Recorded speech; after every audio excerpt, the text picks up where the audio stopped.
ನಿನ್ನೆ ರಾತ್ರಿ 8 ಗಂಟೆಗೆ ಪ್ರಸಾರವಾಗಬೇಕಾಗಿದ್ದಂಥ ಬಹು ಬಜೆಟ್ನ ಕರ್ಣ ಸೀರಿಯಲ್ ಇದ್ದಕ್ಕಿದ್ದ ಹಾಗೇನೆ ಜಿ ಕನ್ನಡದಲ್ಲಿ ಸ್ಟಾಪ್ ಆಯಿತು. ಬಹಳ ಅದ್ದೂರಿಯಾಗಿ ಶುರುವಾಗಿತ್ತು. ಪ್ರೆಸ್ ಮೀಟ್ ಸೇರಿದಂತೆ ಎಲ್ಲವನ್ನು ಕೂಡ ಮಾಡಲಾಗಿತ್ತು. ಆದರೆ ಸಡನ್ ಆಗಿ ಕರ್ಣ ಸೀರಿಯಲನ್ನು ಸ್ಟಾಪ್ ಮಾಡಿದ್ದು ಯಾಕೆ ಅನ್ನೋದು ಅನೇಕರ ಪ್ರಶ್ನೆಗಳಾಗಿತ್ತು. ಅದಕ್ಕೆ ಭವ್ಯ ಗೌಡ ಕಾರಣ ಅನ್ನೋದು ಮಾತ್ರ ಗೊತ್ತಿತ್ತು. ನಿನ್ನೆನೆ ಈ ಒಂದು ಸೀರಿಯಲ್ ಸ್ಟಾಪ್ ಆಗೋದಕ್ಕೆ ಕಾರಣ ಭವ್ಯ ಗೌಡ ಅನ್ನೋದು ಗೊತ್ತಾಗಿತ್ತು. ಬಟ್ ಹೇಗೆ, ಏನು, ಯಾಕೆ ಅನ್ನೋದು ಗೊತ್ತಾಗಿರಲಿಲ್ಲ. ಆದರೆ ಅಸಲಿ ವಿಚಾರ ಈಗ ಗೊತ್ತಾಗಿದೆ. ಇದು ಭವ್ಯ ಗೌಡ ಕೆರಿಯರ್ಗೂ ಕೂಡ ಹೊಡೆತ ಬೀಳ್ತಾ ಇದೆ. ಇನ್ನು ಭವ್ಯ ಗೌಡ ಈ ವಿಚಾರದಲ್ಲಿ ಭಾವುಕರಾಗಿದ್ದು ಸ್ಟೇಟಸ್ ಅನ್ನು ಹಾಕೊಂಡಿದ್ದಾರೆ. ಬೆಳೀತಾ ಇದ್ದೀವಿ ಅಂತಂದ್ರೆ ಉರ್ಕೊಳ್ಳೋರು ಕಾಮನ್ ಆಗಿ ಇದ್ದೇ ಇರ್ತಾರೆ, ತುಳಿಯೋದು ಕೂಡ ಕಾಮನ್ ಅನ್ನೋದೊಂದು ಸ್ಟೇಟಸ್ ಹಾಕೊಂಡಿದ್ದಾರೆ. ಆಕ್ಚುಲ್ ಆಗಿ ಆಗಿದೆಯೇನು?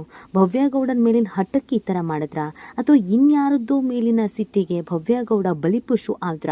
ಇದೆಲ್ಲವನ್ನ ಈ ವಿಡಿಯೋದಲ್ಲಿ ಹೇಳ್ತಾ ಹೋಗ್ತೀವಿ. ಆದ್ರೆ ಇಲ್ಲಿವರೆಗೂ ನಿಮ್ಮ ಮೆಗಾ ಸುದ್ದಿಯನ್ನು ಸಬ್ಸ್ಕ್ರೈಬ್ ಮಾಡಿಲ್ಲ ಅಂದರೆ ಈಗಲೇ ಸಬ್ಸ್ಕ್ರೈಬ್ ಮಾಡಿ. ಹೆಚ್ಚಿನ ಮಾಹಿತಿಗಾಗಿ ಬೆಲ್ ಐಕಾನ್ ಪ್ರೆಸ್ ಮಾಡೋದನ್ನು ಮರಿಬೇಡಿ. ಹೌದು, ಕರ್ಣ ಧಾರಾವಾಹಿ ಜೂನ್ 16ರಿಂದ ಜಿ ಕನ್ನಡದಲ್ಲಿ ಪ್ರಸಾರ ಆಗುತ್ತೆ ಅಂತ ಹೇಳಲಾಗಿತ್ತು. ಕಿರಣ್ ರಾಜು, ಭವ್ಯ ಗೌಡ ಮತ್ತು ನಮ್ರತಾ ಗೌಡ ಮುಖ್ಯ ಪಾತ್ರದಲ್ಲಿ ನಟಿಸಿದ್ದಂಥ ಧಾರಾವಾಹಿಯನ್ನ ಶ್ರುತಿ ನಾಯ್ಡು ನಿರ್ಮಾಣ ಮಾಡ್ತಾ ಇದ್ರು. ದೊಡ್ಡ ಬಜೆಟು ಅದ್ದೂರಿ ಸೆಟ್ನಲ್ಲಿ ನಿರ್ಮಾಣ ಆಗಿತ್ತು ಕರ್ಣ ಧಾರಾವಾಹಿ. ಸೀರಿಯಲ್ ಪ್ರಿಯರು ಕೂಡ ಇದಕ್ಕೆ ಅಂತ ಕಾಯ್ತಾ ಇದ್ರು. ಜೂನ್ 15ರವರೆಗೆ ಎಲ್ಲನೂ ಸರಿ ಇತ್ತು. ಆದರೆ ಜೂನ್ 16 ಅಂದರೆ ನಿನ್ನೆ ರಾತ್ರಿ ಇದ್ದಕ್ಕಿದ್ದ ಹಾಗೇನೆ ಕರ್ಣ ಧಾರಾವಾಹಿ ಪ್ರಸಾರ ಆಗೋದಿಲ್ಲ ಅನ್ನುವಂಥ ವಿಷಯವನ್ನ ಜಿ ಕನ್ನಡ ವಾಹಿನಿ ಹಾಕೊಂಡಿತ್ತು. ಅದಕ್ಕೆ ಕಾರಣ ಭವ್ಯ ಗೌಡ ಅನ್ನೋದು ಸಂಜೆ ಅಷ್ಟೊತ್ತಿಗೆ ಸ್ಪಷ್ಟವಾಗಿ ಗೊತ್ತಿತ್ತು. ಬಟ್ ಹೇಗೆ ಅನ್ನೋದು ಮಾತ್ರ ಅನೇಕರಿಗೆ ಗೊತ್ತಿರಲಿಲ್ಲ. ಅದು ಈಗ ಗೊತ್ತಾಗ್ತಾ ಇದೆ. ಧಾರಾವಾಹಿ ಪ್ರಸಾರ ಆಗದೆ ಇರೋದಕ್ಕೆ ಮುಖ್ಯವಾಗಿ ಕಾರಣವಾಗಿದ್ದು ಒಂದು ಅಗ್ರಿಮೆಂಟು. ಹೌದು, ಈ ಹಿಂದೆ ಭವ್ಯ ಗೌಡ ಅವರು ಇನ್ನೊಂದು ವಾಹಿನಿಯಲ್ಲಿ ಪ್ರಸಾರ ಆಗುವಂಥ ಬಿಗ್ ಬಾಸ್ ಕನ್ನಡ ಸೀಸನ್ 11ರಲ್ಲಿ ಭಾಗವಹಿಸಿದ್ರು. ಆಗ ವಾಹಿನಿಯೊಂದಿಗೆ ಒಂದು ಅಗ್ರಿಮೆಂಟನ್ನು ಮಾಡಿಕೊಂಡಿದ್ರು.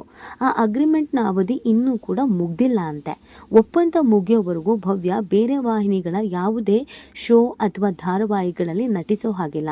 ಆದರೆ ಭವ್ಯ ಗೌಡ ಕರ್ಣ ಧಾರಾವಾಹಿಗೆ ಹೋಗಿರೋದಕ್ಕೆ ಪ್ರತಿಸ್ಪರ್ಧಿ ಚಾನೆಲ್ನವರು ಧಾರಾವಾಹಿ ಪ್ರಸಾರಕ್ಕೆ ಸ್ಟೇ ತಂದಿದ್ದಾರೆ ಅನ್ನೋದು ಈಗ ಗೊತ್ತಾಗ್ತಾ ಇದೆ. ಇನ್ನೊಂದು ವಾಹಿನಿಯೊಂದಿಗಿನ ಅಗ್ರಿಮೆಂಟ್ ಅವಧಿ ಮುಗಿಯದೆ ಭವ್ಯ ಗೌಡ ಕರ್ಣ ಸೀರಿಯಲ್ ಅನ್ನು ಒಪ್ಕೊಂಡಿದೆ. ಇಷ್ಟೆಲ್ಲ ಎಡವಟ್ಟಿಗೆ ಕಾರಣ ಅನ್ನೋದನ್ನ ಇದೀಗ ಹೇಳಲಾಗಿದೆ. ಹೌದು, ಹಾಗೆ ನೋಡಬೇಕು ಅಂತಂದರೆ ಎಲ್ಲ ಚಾನಲ್ಗಳಲ್ಲೂ ಕೂಡ ಒಂದೊಂದಷ್ಟು ಅಗ್ರಿಮೆಂಟ್ಗಳನ್ನು ಮಾಡ್ಕೊಂಡಿರ್ತಾರೆ. ಆ ಅಗ್ರಿಮೆಂಟ್ನ ಅವಧಿ ಮುಗಿಯೋವರೆಗೂ ಅಲ್ಲಿರುವಂಥ ಕಲಾವಿದರು ಬೇರೆ ಸೀರಿಯಲ್ಗಳಲ್ಲಿ ಕಾಣಿಸ್ಕೊಳ್ಳೋ ಹಾಗಿಲ್ಲ.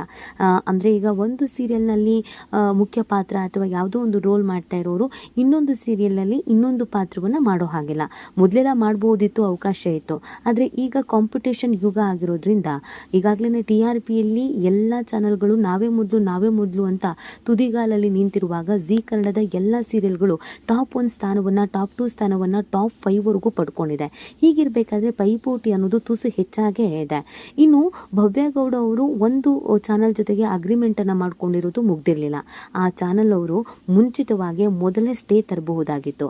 ಆದರೆ ಕೊನೆಯ ಮೂಮೆಂಟ್ವರೆಗೂ ಇನ್ನೇನು ಸೀರಿಯಲ್ ರಾತ್ರಿ ಪ್ರಸಾರ ಆಗುತ್ತೆ ಅನ್ನುವಂಥ ಕೊನೆಯ ಮೂಮೆಂಟ್ವರೆಗೂ ಯಾವುದೇ ರೀತಿಯಾದಂಥ ಸುಳಿವು ಕೊಟ್ಟಿಲ್ಲ, ಯಾವುದೇ ಮಾಹಿತಿಯನ್ನು ನೀಡಿಲ್ಲ. ನೀವು ಈ ಥರ ಬೇರೆ ಸೀರಿಯಲ್ನಲ್ಲಿ ನಟಿಸೋ ಹಾಗಿಲ್ಲ ಅಂತ ಹೇಳಿಲ್ಲ. ಭವ್ಯ ಯಾವುದೋ ಒಂದು ಸೀರಿಯಲ್ ನಟಿಸ್ತಿದ್ದಾರೆ ಅಂತ ಗೊತ್ತಿತ್ತು. ಪ್ರೋಮೋ ರಿಲೀಸ್ ಆಗಿ ಬಹುದಿನಗಳಾಗಿತ್ತು. ಹಾಗೆಯೇ ಪ್ರೆಸ್ ಮೀಟ್ ಮಾಡಿ ಬಹುದಿನಗಳಾಗಿತ್ತು. ಇದ್ಯಾವುದನ್ನು ಕೂಡ ಆ ಚಾನಲ್ನವರು ಯಾವುದೇ ಕಾರಣಕ್ಕೂ ಪ್ರಶ್ನೆಯನ್ನು ಮಾಡಿರಲಿಲ್ಲ.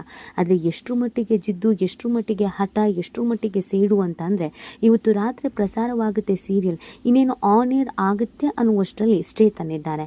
ಇದು ಜಿ ಕನ್ನಡಕ್ಕೆ ಹಿನ್ನಡೆ ಆಗಲಿ, ಜಿ ಕನ್ನಡಕ್ಕೆ ಅವಮಾನ ಆಗಲಿ, ಪ್ರಸಾರವಾಗಬೇಕಾಗಿದ್ದಂಥ ಸೀರಿಯಲ್ ಸ್ಟಾಪ್ ಆಗಲಿ ಅಂತ ಬೇಕು ಅಂತಾನೆ ಮಾಡಿರುವುದು ಅನ್ನೋದನ್ನು ಕೂಡ ಹೇಳಲಾಗ್ತಾ ಇದೆ. ಇಲ್ಲಿ 2 ಪ್ರತಿಷ್ಠಿತ ಚಾನೆಲ್ಗಳ ಜಿದ್ದಿಗೆ, 2 ಪ್ರತಿಷ್ಠಿತ ಚಾನೆಲ್ಗಳ ಕಾಳಗಕ್ಕೆ ಭವ್ಯ ಗೌಡ ಬಲಿಯಾದರು ಅಂತ ಹೇಳಿದ್ರೆ ನಿಜವಾಗ್ಲೂ ತಪ್ಪಾಗ್ಲಿಕ್ಕಿಲ್ಲ.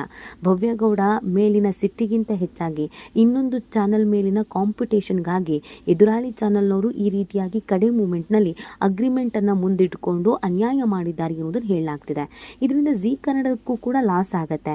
ಯಾಕಂದರೆ ಆ ಅಗ್ರಿಮೆಂಟ್ ಮುಗಿಯೋದಕ್ಕೆ ಇನ್ನು ಎಷ್ಟು ತಿಂಗಳು ಬೇಕು ಅನ್ನೋದನ್ನು ಯಾರೂ ಹೇಳಿಲ್ಲ.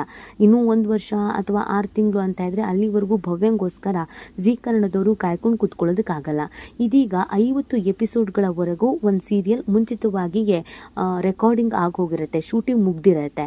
50 ಎಪಿಸೋಡ್ಗಳು ಶೂಟಿಂಗ್ ಆಗಿದೆ ಅಂತ ಹೇಳಿದ್ರೆ ಅದಕ್ಕೆ ಎಷ್ಟು ಖರ್ಚಾಗಿರುತ್ತೆ, ಆ ಶೂಟಿಂಗ್ನ ಬಜೆಟ್ ಮೊದಲೇ ಹೈ ಬಜೆಟ್ ಅಂತ ಹೇಳಲಾಗ್ತಾ ಇತ್ತು. ಅದೆಲ್ಲವೂ ಕೂಡ ಸಮಸ್ಯೆ ಆಗತ್ತೆ. ಈಗ ಭವ್ಯಗೌಡ ಬದಲು ಹೊಸ ಹೀರೋಯಿನ್ನನ್ನು ಕರ್ಕೊಂಡು ಬರಬೇಕಾಗತ್ತೆ, ಪ್ರೋಮೋ ಶೂಟ್ ಮಾಡಿಸ್ಬೇಕಾಗತ್ತೆ, ಹೊಸದಾಗಿ 50 ದಿನಗಳ ಬ್ಯಾಂಕಿಂಗನ್ನು ಮಾಡ್ಕೊಳ್ಬೇಕಾಗತ್ತೆ. ಹಾಗಾಗಿ ಇಡೀ ಸೀರಿಯಲ್ ತಂಡನೇ ಇದರಿಂದ ಸಮಸ್ಯೆಯನ್ನು ಎದುರಿಸಬೇಕಾದಂಥ ಪರಿಸ್ಥಿತಿ ಇದೆ. ಇದರಿಂದ ನಮ್ರತಾ ಮತ್ತು ಕಿರಣ್ಗೂ ಕೂಡ ಬೇಸರ ಆಗಿದೆ. ಇಬ್ಬರೂ ಕೈ ಮುಗಿದು ವೀಕ್ಷಕರಲ್ಲಿ ಕೇಳ್ಕೊಂಡಿದ್ದಾರೆ, ನಿಮ್ಮೆಲ್ಲರ ಸಪೋರ್ಟ್ ನಮಗೆ ಬೇಕಾಗತ್ತೆ, ಆಶೀರ್ವಾದ ನಮಗೆ ಬೇಕಾಗತ್ತೆ.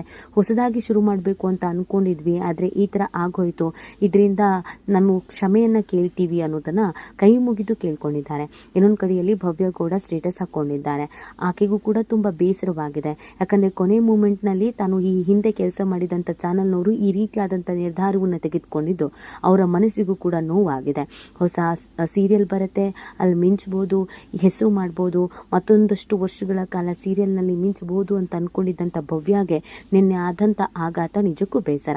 ಕೆಲವರು ಭವ್ಯಗೌಡ ಪರವಾಗಿ ಬ್ಯಾಟ್ ಬೀಸ್ತಾ ಇದ್ದಾರೆ, ಇನ್ನು ಕೆಲವರು ಅಗ್ರಿಮೆಂಟ್ ಮುಗಿತಾ ಇಲ್ಲ ಅಂತ ನೋಡ್ಕೊಳ್ಬೇಕಲ್ವಾ, ಅವಕಾಶ ಸಿಕ್ತು ಅಂತ ಈ ರೀತಿಯಾಗಿ ಮಾಡೋದು ಎಷ್ಟು ಮಟ್ಟಿಗೆ ಸರಿ, ನಿಮ್ಮಿಂದ ಎಲ್ರಿಗೂ ಸಮಸ್ಯೆ ಆಯ್ತಲ್ಲ ಅಂತ ಬೈತಿದ್ದಾರೆ. ಈ ಬಗ್ಗೆ ನಿಮ್ಗೇನು ಅನ್ಸುತ್ತೆ ಅನ್ನೋದನ್ನು ನೀವು ಕೂಡ ಕಮೆಂಟ್ ಮಾಡಿ ನಿಮ್ಮ ಅನಿಸಿಕೆಯನ್ನು ತಿಳಿಸಬಹುದು.